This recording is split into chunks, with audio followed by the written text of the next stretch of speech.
বই তো লেখছস একটা গাঁজা খেয়া, আবার যদি ভুলভাল ইংলিশ কস তাহলে তুমি বইরা। আর আমার একটা বই আপনার কিনতে হলে 1000 টাকা দিয়ে কিনতে হয়। ভাত খাইতে ভাত পানা, হ্যাঁ আবার BMW মারাইছ। তাহলে বুঝেন time of best of time. Viral হওয়ার নেশায় তুমি সাইজ করেছো বড়, বুকে জিনিস পেটে নামছে কিন্তু লাভ হয়নি কারো। এহে বন্ধু ফোন দিছে। এই প্রথমবার আমি একটা ডায়লগ একবার দিতে পারছি, আর নাহলে একটা ডায়লগ আমার 100 বার দেওয়া লাগে। আর এই সময় ফোনে কে দেখ কারা ফোন দিছে? মমিন আছে না, মমিন ফোন দিছে। ও ধরে দেখ কি কয়। হ্যালো, কি কও? আচ্ছা রাহো দেখতাছি। বন্ধু কাম তো একটু হয়ে গেছে। কি কাম হয়ে গেছে? সেদিন যা হাগা পাতা খায়া তোর বড় ভাইয়ের বউরে পিড়াইলি, এটা তো সোশ্যাল মিডিয়াতে ভাইরাল হয়ে গেছে গা। কি করবি? আরে বুদাই, তুই তখন কথা বলি হুদাই, এখনকার কিসের যুগ? AI। তাহলে তুই এটা নিয়ে ভাবতেছিস কে? পাবলিকের বুঝা যে AI দিয়ে এডিট করা। আর যদি তাও না বুঝে তাহলে এক কাজ কর, ফেসবুকে লাইভে ঢুক। আসসালামু আলাইকুম গাইস, আশা করি আপনারা অনেক ভালো আছেন, কিন্তু আমি ভালো নাই। এখন কেন আপনারা জিজ্ঞেস করেন? আসলে হয়েছে কি, ইদারিং এত পরিমাণে একটা ভিডিও ভাইরাল হয়েছে যে পাবলিক মানে কোন দিকে আবার কেমনে কি করছে আমি জানি না ভাই। আমার যতটুকু সম্ভাবনা এমন হয় যে AI দিয়ে এডিট করা, যে আমি নাকি আমার বড় ভাইয়ের বোরে মারছি। আমি কি আমার বড় ভাইয়ের বোরে মারতে পারি? না মারতে পারো না, পিড়াইতে পারো। চুপ থাক, এটা লাইভ চলে। আসলে গাইস এটা AI দিয়ে এডিট করা, এটা কেটার জন্য AI দিয়ে এডিট করে ছেড়ে দিছে। তো আশা করি আপনারা বুঝছেন। তো ভালো থাকেন, আল্লাহ হাফেজ, টাটা।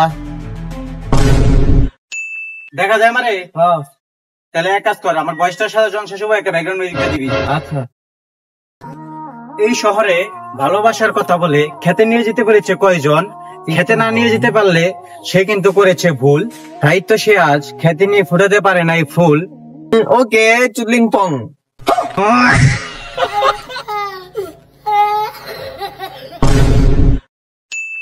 সফলতা দেখা খুঁজতে খুঁজতে আমি হইনি ক্লান্ত। ভাই ভাই, আমি তো আপনার বিগ ফ্যান। আপনার সাথে একটু দেখা করতে আসলাম। আপনার সাথে আমার কিছু কথা ছিল। হ্যাঁ কি বলবেন বলেন। আমি তো একটা সেলুন খুলছি, আপনার যাওয়া লাগবে উদ্বোধন করার জন্য। ওকে যাব। ভাই তাহলে আপনাকে কেমনে কি দিতে হবে? এখন আমি তো সবার কাছ থেকে নিয়ে 1 লাখ টাকা করে, আর আপনি যেহেতু আমার বিগ ফ্যান সেক্ষেত্রে আমি আপনার কাছ থেকে 50,000 টাকা নিব। আপনি আমার 3-4টা সেনাবাহিনী দিবেন আর একটা BMW পাঠিয়ে দিবেন, আমি এমনি চলে যাবো। ভাত খাইতে ভাত পানা, হ্যাঁ আবার BMW মারাইছ। ভাই আমি এত কিছু বুঝি না। আমি আপনার 500 টাকা দিমু, আর সকালবেলা যাওয়ার পরে 2টা সিঙ্গারা দিব, আর আসার সময় আমি আপনার বিরিয়ানি খাওয়াবো। যদি আপনি রাজি থাকেন তাহলে আপনি ভাই আমার সাথে চলেন। ছোট লোক যেমন আদান গাদান। আপনি থাকেন, আমি গেলাম গা।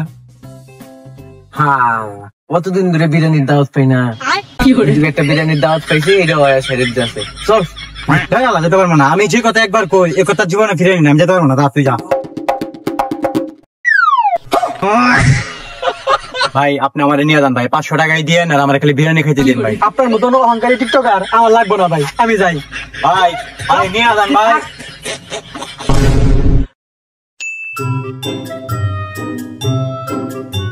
বন্ধু ফেসবুকে যে ইনকাম দিতে আমাকে চলে না, এখন কি করবি? দাঁড়া বুদ্ধি একটা ভাবতাছি কি করা যায়।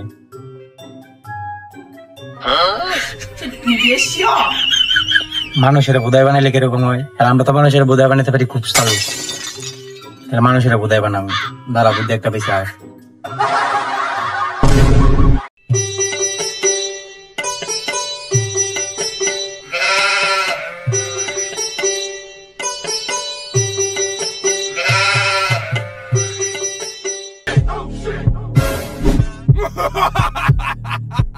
গাঁজা খেয়ে নেন, কবিতা ভালো হবো।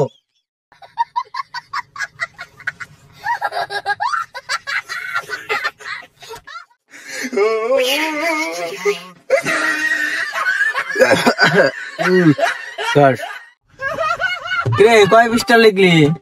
গাঁজা তো শেষের দিক। আরে 20টা লিখছি কেবল, আরো 50টা বাকি আছে। আপাতত 70টা 20টা তো মিল করতে হবে, নাহলে তো মানুষ কিনবো না। আর মানুষের যতই বোধায় বানাই তাও তো 70টা 20টা লাগে। এক টান গাঁজা খেয়ে 2 লাইন করে কবিতা লাগে, হ্যাঁ বলে আবার 70 পৃষ্ঠা কবিতা লাগবো।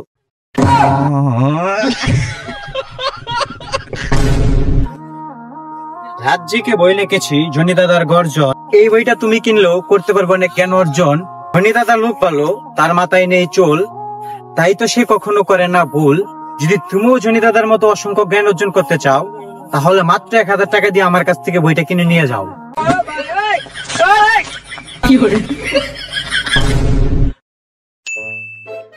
ভাই আপনার বই তো দেখি মার্কেটে অনেক ভালো চলতেছে, কারণটা কি বলেন তো ভাই একটু?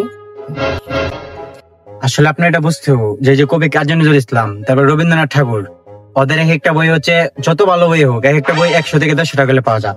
আর আমার একটা বই আপনার কিনতে হলে 1000 টাকা দিয়ে কিনতে হয়, তাও আমার এখন 2 দিন আগে পেমেন্ট করতে হয়। তাহলে বুঝেন, time of best of time. হ্যাঁ, ক্লাস 2 পর্যন্ত পড়ছো তো আবার ভুলভাল ইংলিশ কর। বই তো লেখছো একটা গাঁজা খেয়া, আবার যদি ভুলভাল ইংলিশ কর তাহলে তুমি বইরা।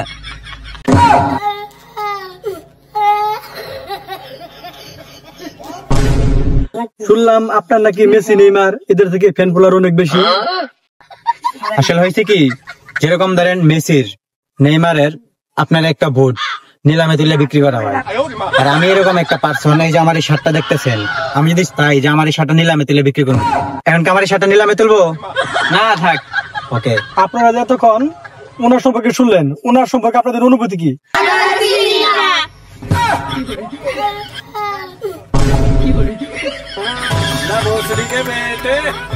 বেটে